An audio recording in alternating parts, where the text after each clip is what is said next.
Hi friends, இன்னைக்கு April 27 சனிக்கிழமை சிறகடி காசை சீரியலில் என்ன நடக்க போகுதுன்றதை பற்றி இப்போ பார்த்துடலாம்.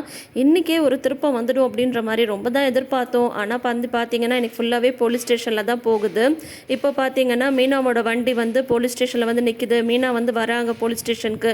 வந்துட்டு அங்கே இருக்கிற கான்ஸ்டபிள்கிட்ட வந்து கேட்குறாங்க, சார் இது என்னோடய வண்டி சார், தெரியாமல் நோ பார்க்கிங்கில் வந்து போட்டேன் சார், வண்டியை வந்து தூக்கிட்டு வந்துட்டாங்க சார் அப்படின்ற மாதிரி வந்து சொல்கிறாங்க. ஏம்மா யாராவது நோ பார்க்கிங்கில் வந்து வண்டியை போடுவாங்களா அப்படின்ற மாதிரி வந்து சொல்கிறாங்க. இல்லை சார், நான் இந்த மாதிரி பூ வியாபாரம் பண்ணுறேன் சார், என் வீட்டுக்காரர் எனக்காக இந்த வண்டி வாங்கி கொடுத்துருக்காரு சார், பூ கொடுக்கலான்னு சொல்லிட்டு தான் சார் போனேன். ஆனால் அங்கேருந்து அக்கா வந்து ஒரு 5 நிமிஷம் கடையை பார்த்துக்கோன்னு சொன்னாங்க சார். அதுக்குள்ளார வண்டியை தூக்கிட்டு வந்துட்டாங்க சார். என்கிட்ட பேப்பர்லாம் கரெக்டாக இருக்குது சார், பாருங்கள் சார், லைசன்ஸ் இருக்குது சார், இன்சூரன்ஸ் இருக்குது சார், ஹெல்மெட் கூட வண்டியில் வச்சுருக்கேன் சார் அப்படின்ற மாதிரிலாம் மீனா வந்து சொல்கிறாங்க. அது எல்லாம் கரெக்டு தாம்மா, நான் எதுவுமே பண்ண முடியாது, ஃபைன் தான் கட்டணும், ஃபைன் கட்டி தான் நீங்கள் வண்டியை வாங்கணும் அப்படின்னு சொல்கிறாங்க. ஐயோ ஃபைன் கட்டணுமா, சரி சார் நான் அதை கூட கட்டிடுறேன் சார், ஆனால் வண்டியை மட்டும் கொடுத்துருங்க சார் அப்படின்ற மாதிரி கேட்குறாங்க. அது எங்ககிட்டலாம் கட்ட முடியாதுமா, டிராஃபிக் இன்ஸ்பெக்டர் அவர் தான் வரணும், டிராஃபிக் எஸ்ஐ வந்ததுக்கப்புறம் தான் நீங்கள் எதாக இருந்தாலும் பண்ண முடியும், அவர் வந்து வெளியில் போயிருக்காரு, இன்னும் வர வரைக்கும் வெயிட் பண்ணுங்க அப்படின்ற மாதிரி சொல்லிட்டு போயிடுறாங்க. மீனா புலம்புறாங்க, ஐயோ இந்த மாதிரி ஆகிப்போச்சு, இப்போ நான் அவர்கிட்ட கேட்டால் நான் என்னன்னு சொல்லுவேன், ஏற்கனவே வீட்டு முன்னாடி போட்டிருந்த கடையும் வேற வந்து தூக்கிட்டு போயிட்டாங்க, இப்போ வண்டியை வேற வந்து இந்த மாதிரி நோ பார்க்கிங்கில் போய் நான் நிப்பாட்டினே, நான் ஒரு முட்டாள், இது தெரிஞ்சால் அவர் வேற கோவப்படுவாரா என்னன்னு தெரியலையே, நான் அவர்கிட்ட என்னன்னு சொல்லுவேன் அப்படின்ற மாதிரி புலம்பிட்டு இருக்காங்க மீனா. இங்கே வந்து பார்த்தீங்கன்னா கரெக்டாக அப்போ தான் இந்த ஜீவாவை வந்து விசாரணைக்காக கூட்டிகிட்டு வராங்க. ரோகிணியும் மனோஜும் போகிறத வந்து இவங்க வந்து பார்க்கல, இவங்க வந்து வண்டி பக்கத்துலேயே நின்றுட்டுருக்காங்க. மீனா உள்ளே கூட்டிகிட்டு வந்துட்டு இன்ஸ்பெக்டர் வந்து விசாரிக்க ஆரம்பிக்கிறாங்க. அப்போ வந்து ஜீவா வந்து சொல்கிறாங்க, இவங்க வந்து சொல்கிறது எல்லாமே பொய், இவங்க வந்து என்கிட்ட பணம் கொடுத்ததுக்கான எந்த ஆதாரம் எதுவுமே இல்லை, அவராக விரும்பி தான் வந்து என்கிட்ட வந்து பணத்தை வந்து கொடுத்தாரு, நான் வந்து யாரையும் ஏமாற்றியெல்லாம் வாங்கிட்டு போகல அப்படின்னதும் உடனே மனோஜ் வந்து சொல்கிறாங்க, பாருங்கள் சார், ஜாயிண்ட் அக்கௌண்ட்லேருந்து இவங்க அக்கௌண்ட்டுக்கு பணம் ட்ரான்ஸ்ஃபர் ஆனது வந்து இருக்குது பாருங்கள் அப்படின்ற மாதிரி அவங்க பேங்க் ஸ்டேட்மெண்ட்டை வந்து காட்டுறாங்க மொபைல்லையே. உடனே வந்து அப்புறம் இதுக்கு என்னம்மா சொல்கிறீங்க அப்படின்னு சொல்கிறாங்க. சார் நான் ஆல்ரெடி வந்து அவர்கிட்ட வந்து சைன் வந்து வாங்கிட்டேன் சார், இந்த மாதிரி என்னோட அக்கௌண்ட்டுக்கு வந்து அமௌண்ட் ட்ரான்ஸ்ஃபர் பண்ணுறதுக்கு ஓகேன்னு அவர் வந்து பேங்க்லேயே சைன் பண்ணி கொடுத்துருக்காரு, ஆமாவா இல்லையான்னு கேளுங்க, அவர் விருப்பத்தோட தான் அமௌண்ட் வந்து என்னோட அக்கௌண்ட்டுக்கு ட்ரான்ஸ்ஃபர் ஆச்சு, இவ்வளோ நிறைய அமௌண்ட்டை வந்து ஒருத்தரோட பர்மிஷன் இல்லாமல் எப்படி சார் அக்கௌண்ட் ட்ரான்ஸ்ஃபர் பண்ண முடியும் அப்படின்ற மாதிரி ஜீவா வந்து கேட்குறாங்க. உடனே வந்து பார்த்தீங்கன்னா இன்ஸ்பெக்டருமே அதானே, அவங்க சொல்கிறது கரெக்டு தானே, அமௌண்ட் பெருசாக இருக்கும்போது உங்களோட பர்மிஷன் இல்லாமல் அவங்க வந்து ட்ரான்ஸ்ஃபர் பண்ண முடியாது அப்படின்ற மாதிரி கேட்குறாங்க. அப்போ ரோகிணி வந்து மனோஜ்கிட்ட கேட்குறாங்க, நீ ஏதாவது பேப்பர்ஸில் வந்து சைன் பண்ணியா அப்படின்ற மாதிரி வந்து கேட்குறாங்க. ஆமாம் நான் வந்து சைன் பண்ணேன், அவள் தான் கேட்டா அதனால் நான் வந்து பண்ணி கொடுத்தேன் அப்படின்ற மாதிரி வந்து சொல்கிறாங்க. நான் ஏதோ அது ஃபார்மாலிட்டின்னு நினச்சேன் அப்படின்ற மாதிரி சொல்கிறாரு. உனக்கு கொஞ்சமாக அது அறிவு இருக்கா, ஒரு பேப்பரில் வந்து சைன் பண்ணுறதுக்கு முன்னாடி அதில் என்ன இருக்குன்னு படித்து பார்க்காம கூடவா சைன் பண்ணுவேன் அப்படின்ற மாதிரி வந்து ரோகிணி வந்து மனோஜை வந்து திட்டுறாங்க. சார் அவள் அப்போ என்னை வந்து ஏமாற்றிட்டா சார், அவளை நம்பி தான் சார் நான் வந்து சைன் பண்ணேன், ஆனால் இப்போ அந்த பணத்தை தூக்கிட்டு போயிட்டால சார், இப்போ எனக்கு அந்த பணம் திரும்ப வேணும், உன்ன மாதிரி ஒரு பொய் பேசுகிறவளை வந்து நான் நம்பியே இருக்கக்கூடாது, உன்னை நம்பினது தான் நான் பண்ண பெரிய தப்பு அப்படின்னு சொல்கிறாங்க. யாரை நம்பினா, நீ தான் வந்து என்னை நம்ப வச்சு ஏமாத்திட்ட, நீ என்ன சொன்ன, வந்து அந்த பணத்தை எடுத்துகிட்டு ஓடி வந்துடுறேன்னு சொல்லிட்டு தானே சொன்னேன், ஆனால் நீ இன்னொரு பொண்ணை வந்து கல்யாணம் பண்ணிக்க போனேன், அதனால தான் நான் வந்து அந்த பணத்தோட போனேன் அப்படின்னு சொல்கிறாங்க. அது மட்டும் இல்லாமல் சார், கனடாக்கு 2 பேரும் போகிற மாதிரி தான் சார் இருந்தது, அந்த பணத்தோட போய் பிஸ்னஸ் பண்ணுற மாதிரி தான் இருந்தது, ஆனால் எனக்கு வந்து ஃபஸ்ட்டு விசா கிடச்சிடுச்சு, இவன் என்ன சொன்னான், விசா கிடச்சதுக்கப்புறம் நான் வரேன் நீ கிளம்பு அப்படின்ற மாதிரி தான் இவன் சொன்னான் அப்படின்ற மாதிரி வந்து ஜீவா வந்து சொல்கிறாங்க. உடனே மனோஜ் சொல்கிறாங்க, ஐயோ சார், இல்லை சார், கனடா போகிற பிளான் எல்லாம் இல்லை சார், நான் அவங்க வந்து அது வந்து எங்கள் அப்பாவோட ரிட்டையர்மெண்ட் காசு சார், அதை வச்சு பிஸ்னஸ் பண்ணுறதுக்காக தான் சார் அந்த பணத்தோட நான் வரேன்னு சொல்லியிருந்தேன் அப்படின்னது உன்னை இன்ஸ்பெக்டர் வந்து சொல்கிறாரு. ஓ அப்பா அதுவும் வந்து உங்கள் அப்பாவை ஏமாற்றி வாங்கின காசு தானா அப்படின்ற மாதிரி வந்து இன்ஸ்பெக்டர் வந்து கேட்குறாங்க. இல்லை சார், எங்கள் அப்பா வந்து எனக்கு பிஸ்னஸ்க்காக தான் சார் கொடுத்தாங்க அப்படின்னு மனோஜ் வந்து சொல்கிறாரு. அதுக்கப்புறம் வந்து பார்த்தீங்கன்னா பணத்தெல்லாம் என்னால் வந்து திருப்பியெல்லாம் கொடுக்க முடியாது சார், அது எல்லாத்தையும் நான் வந்து இன்வெஸ்ட் பண்ணிட்டேன், நான் இப்போ அவசரமாக நான் கனடா போயே ஆகணும், இங்கே ஒரு லேண்ட் ரெஜிஸ்ட்ரேஷனுக்காக தான் சார் நான் வந்து வந்தேன், அது மட்டும் இல்லாமல் நான் அங்கே லோனுக்கு வர ட்ரை பண்ணிகிட்ருக்கேன், அதனால என்னை வந்து விட்டுருங்க, நான் வந்து கிளம்புறேன், இதுக்கு இந்த பணத்துக்கும் எனக்கும் எந்த சம்மந்தமும் இல்லை, அவள் வந்து என் கூட 6 மாதம் வந்து ஒன்றா குடும்பம் நடத்திருக்கான், அதுக்குண்டான காம்பன்சேஷன் தான் இந்த பணத்தெல்லாம் என்னால் திருப்பி கொடுக்க முடியாது அப்படின்ற மாதிரி ஜீவா வந்து சொல்கிறாங்க. உடனே வந்து ரோகிணி வந்து சொல்கிறாங்க, பார்த்தீங்களா சார், இவரோட பணத்தை எடுத்துகிட்டு போனது மட்டும் இல்லாமல் அதை வச்சு அங்கே பிஸ்னஸ் பண்ணி சொத்து சொகன்னு அவன் நல்லா சுகமாக தான் வாழ்ந்துட்டுருக்கா, ஆனால் இவர் தான் இங்கே கஷ்டப்பட்டுட்டு இருக்காரு அப்படின்னு சொல்லிட்டு சொல்கிறாங்க ரோகிணி. உடனே மனோஜ் வந்து சொல்கிறாரு, இவளெல்லாம் நான் பிச்சை எடுக்கிற நிலமையில தெருவெல்லாம் அரைஞ்சிருக்கேன் சார். என் பணத்தை எப்படியாவது வாங்கி கொடுத்துடுங்க அப்படின்ற மாதிரி மனோஜ் வந்து சொல்லிட்டு இருக்காரு. பணத்தெல்லாம் என்னன்னாலும் என்னால் திருப்பி தர முடியாது சார், நான் என்னோட வக்கீலை வச்சு பேசிக்கிறேன், இதுக்கு மேலே இங்கே பேசுறதுக்கு எதுவுமே இல்லை அப்படின்ற மாதிரி சொல்லிட்டு ஜீவா வந்து அவங்களோட அட்வொகேட்டை வந்து வர சொல்லிடுறாங்க. உடனே வந்து பார்த்தீங்கன்னா அட்வொகேட்டுக்காக இவங்க வெயிட் பண்ணிட்டு இருக்காங்க. அப்போ வந்து இந்த பாரு, இந்த மாதிரி நீ பண்ணுறது கொஞ்சம் கூட நியாயமே இல்லை, ஒழுங்காக நீ வந்து பணத்தை கொடுத்துட்டேன்னா இங்கேருந்து கிளம்பலாம், பணத்தை கொடுக்காம இந்த போலீஸ் ஸ்டேஷன்லேருந்து கூட உன்னால் வெளியில் போக முடியாது, உன்னை வந்து சும்மா விட மாட்டோம், நீங்கள் வந்து கோர்ட்டில் வந்து கேஸ் ஃபைல் பண்ணுங்கள் சார், 420 வந்து இவன் மேலே கேஸ் போடுங்க, நாங்கள் கம்ப்ளைண்ட் தரோம் அப்படின்ற மாதிரி வந்து சொல்கிறாங்க. ஆல்ரெடி கம்ப்ளைண்ட்டுமே கொடுத்துருக்காங்க இவங்க. அப்போ வந்து ஜீவா வந்து சொல்கிறாங்க, நீ வந்து என்னை காதலிச்சு ஏமாத்தினதுக்கும் இந்த பணத்துக்கும் வந்து சரியாக போயிடுச்சு, உன்னை யார் வந்து கல்யாண மண்டபத்துலேருந்து நீ வர வேண்டியதானே, வரலல்ல, அதனால தான் வந்து இந்த பணத்தோட நான் போனேன் அப்படின்ற மாதிரி அவங்க வந்து சொல்லிட்டு இருக்காங்க.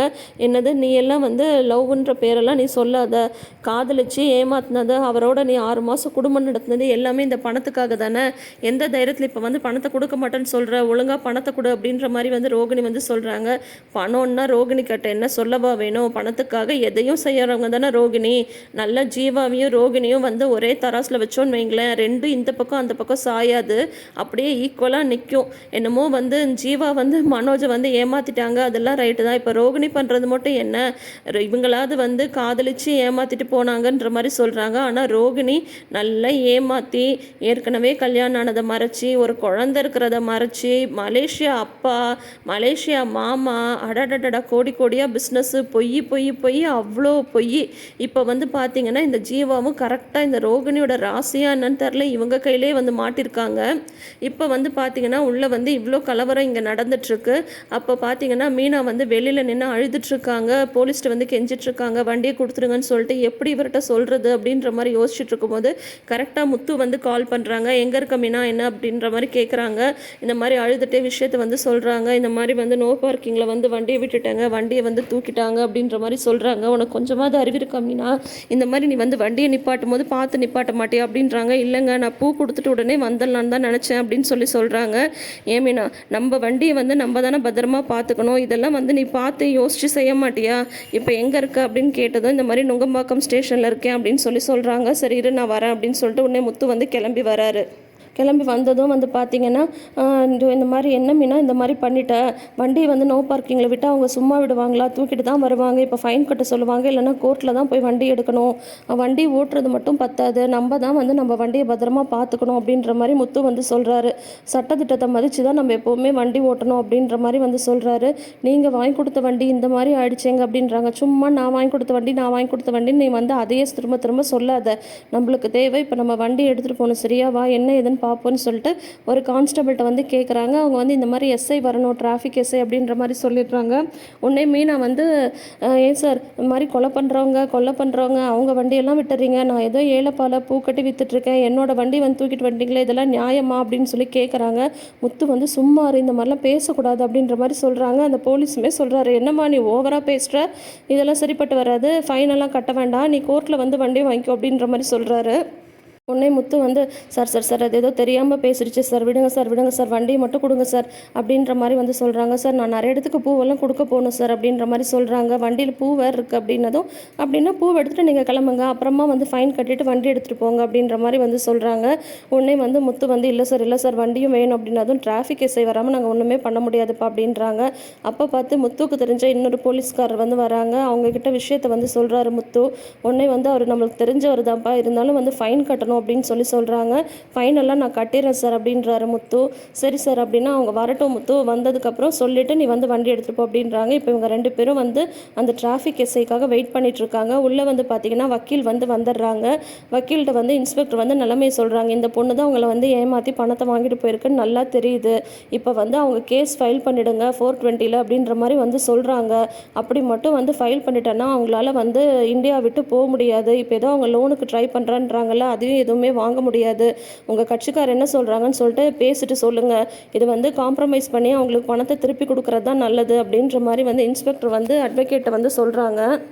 அட்வொகேட் வந்து பேங்க் ப்ரூஃபை தான் காட்டுறாரு. இந்த மாதிரி மனோஜ் சைன் பண்ண பேப்பர்ஸு இது எல்லாத்தையுமே காட்டுறாங்க. விரும்பி தான் வந்து இவர் பணத்தை கொடுத்துருக்காரு, தெரியாமலாம் கொடுக்கல, தெரிஞ்சே தான் இவங்களோட அக்கௌண்ட்டுக்கு வந்து ட்ரான்ஸ்ஃபர் ஆயிருக்கு அப்படின்ற மாதிரிலாம் இவங்க வந்து சொல்கிறாங்க.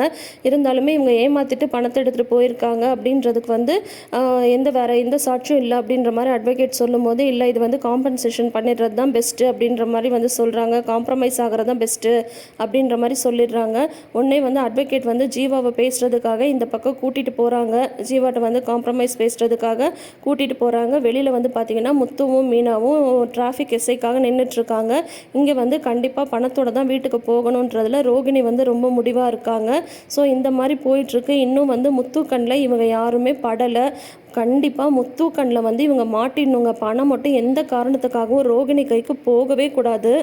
இந்த பணம் வந்து அண்ணாமலையோட ரிட்டையர்மெண்ட் பணம். அது மட்டும் இல்லாமல் மனோஜ்க்கு வந்து அண்ணாமலை வந்து சும்மா கொடுக்கல, நீ வந்து மீனாவை வந்து கல்யாணம் பண்ணிக்கோ, அந்த பொண்ணுக்கு வாழ்க்கை கொடு, அதுக்காக இந்த பணத்தை தரேன்னு சொல்லி தான் சொன்னாங்க. அப்படி பார்த்தா மீனாவை கல்யாணம் பண்ணியிருக்கிறது முத்து தான். அண்ணாமலை சொன்ன வார்த்தை நிஜன்ற பட்சத்தில் முத்துவோட கைக்கு தான் இந்த பணம் வந்து வரணும். அப்படி இல்லைனாலும் இது வந்து அண்ணாமலை கைக்கு தான் போகணும். ஏன்னா அதுக்காகலாம் கண்டிப்பாக நம்ம முத்து வந்து பணத்தை வந்து வாங்கவே மாட்டார். ஸோ இந்த பணம் வந்து ரோகிணி மனோஜ் கைக்கு மட்டும் போகவே கூடாது. ஆனால் நம்ம டைரக்டர் வந்து எப்போவுமே ரோகிணிக்கு ஃபேவராக தான் பண்ணுவாங்க. அட்லீஸ்ட் இந்த மாதிரி ஜீவாட்ட திரும்பி பணத்தை வாங்கின விஷயமாவது முத்துக்கும் மீனாக்கும் தெரிஞ்சிடணும். பார்க்கலாம் என்ன நடக்குது அப்படின்றத அடுத்து வர எபிசோட்ஸை பார்த்து தான் தெரிஞ்சுக்கணும். நாளைக்கு ப்ரமோ ரிலீஸ் பண்ணுவாங்க. ப்ரமோவில் வந்து இதை பற்றி காட்டுறாங்களா என்னன்றதை வெயிட் பண்ணி பார்த்து தெரிஞ்சுக்கலாம். தொடர்ந்து வீடியோஸ்க்கு நம்ம சேனலை இப்பயே சப்ஸ்கிரைப் பண்ணி வச்சுக்கோங்க. பக்கத்தில் இருக்கிற நோட்டிஃபிகேஷன் பெல் ஐக்கானில் ஆல் சிம்பிள் கிளிக் பண்ணிக்கோங்க. தேங்க்யூ.